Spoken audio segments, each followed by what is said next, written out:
En course pour devenir le candidat républicain à la présidentielle américaine, Donald Trump a annoncé ce week-end qu'il s'attaquerait aux monnaies numériques de banque centrale aux États-Unis. On en parle tout de suite dans ce nouvel épisode de l'Hebdor, votre revue de presse hebdomadaire autour de l'or, des métaux précieux, de l'économie et de la géopolitique.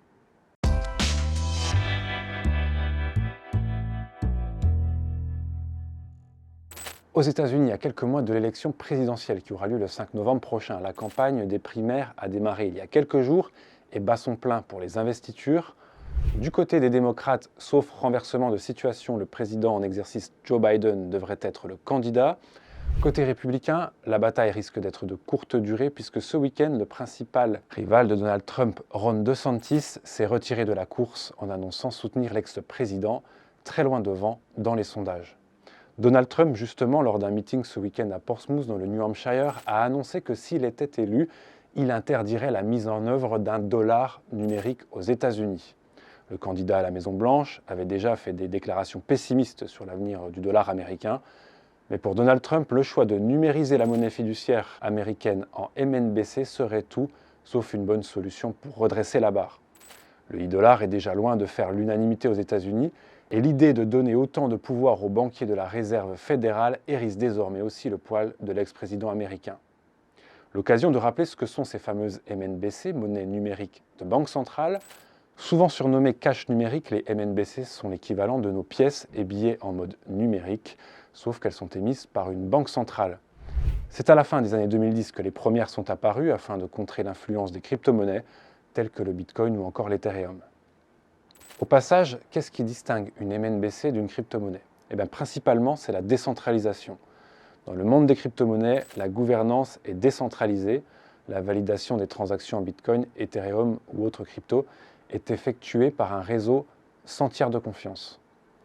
La gouvernance d'un protocole est également décentralisée avec un droit de vote à l'ensemble des détenteurs d'un token. Or, pour les MNBC, ce n'est pas vraiment le cas.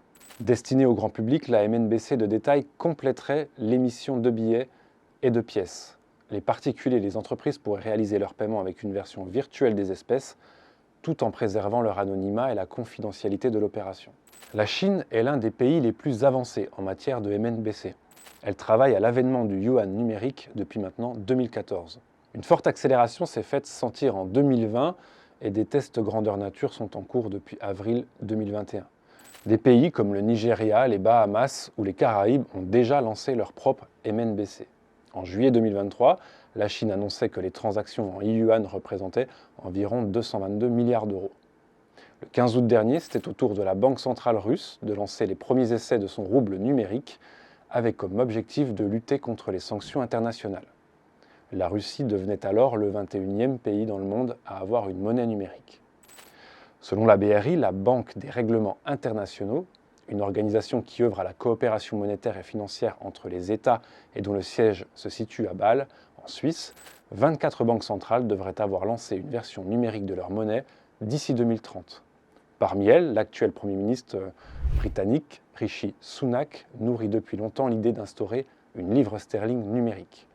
Et on en avait parlé sur la chaîne, la BCE, la Banque centrale européenne, a annoncé le 18 octobre dernier le lancement de la phase préparatoire de l'euro numérique.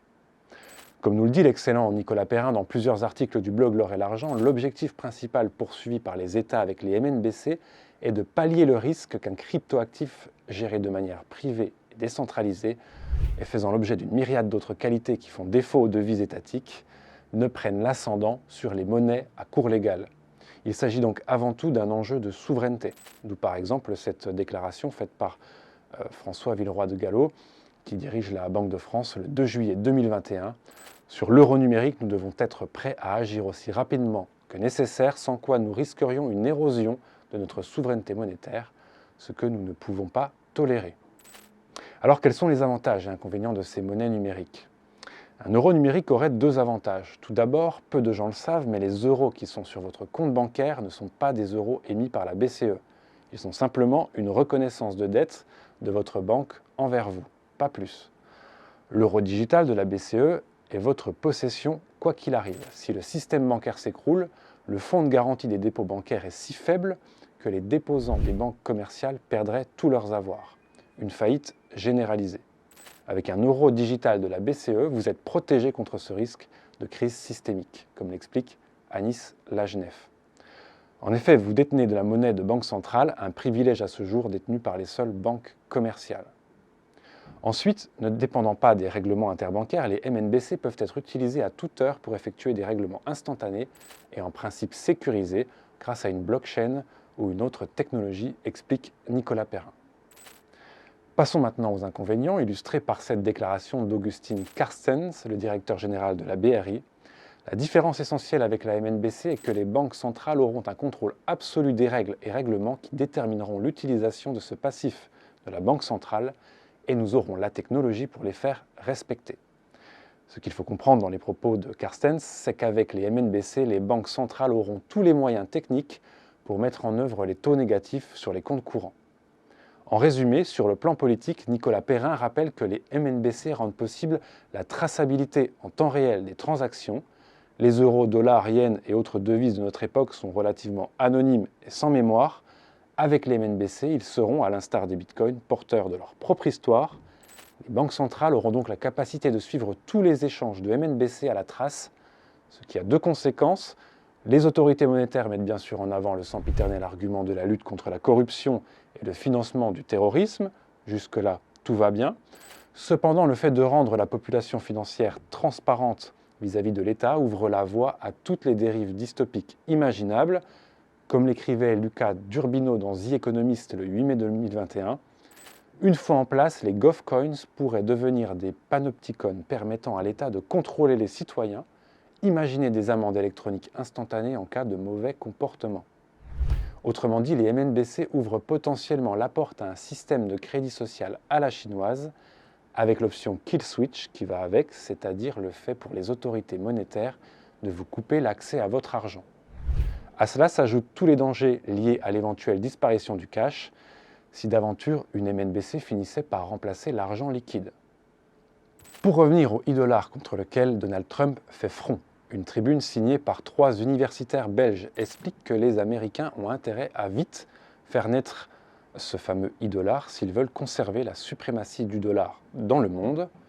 Et pour ceux qui veulent creuser le sujet, je vous partage également en lien dans la description de cette vidéo une autre tribune intéressante signée Tom Benoît, directeur de Géostratégie Magazine, est parue dans Le Point, Euro et dollar numérique, pourquoi faire, dans lequel les séistes mettent en garde contre les apports indéfinissables de ces futures monnaies émises par les banques centrales.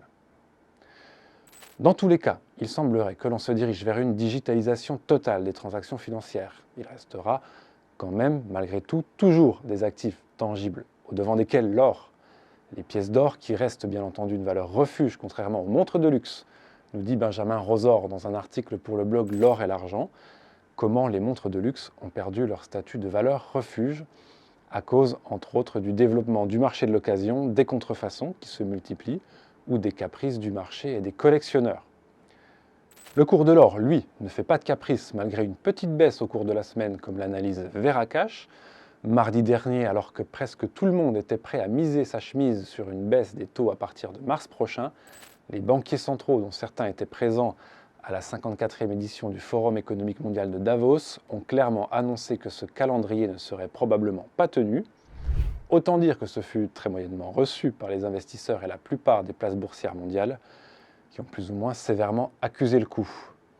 On aurait pu penser que cette baisse générale des marchés actions allait profiter à l'or, qui peinait à se maintenir sur ses plus hauts depuis le début de l'année, mais c'était sans compter sur le dollar, qui reste le premier bénéficiaire d'une politique de taux d'intérêt élevé.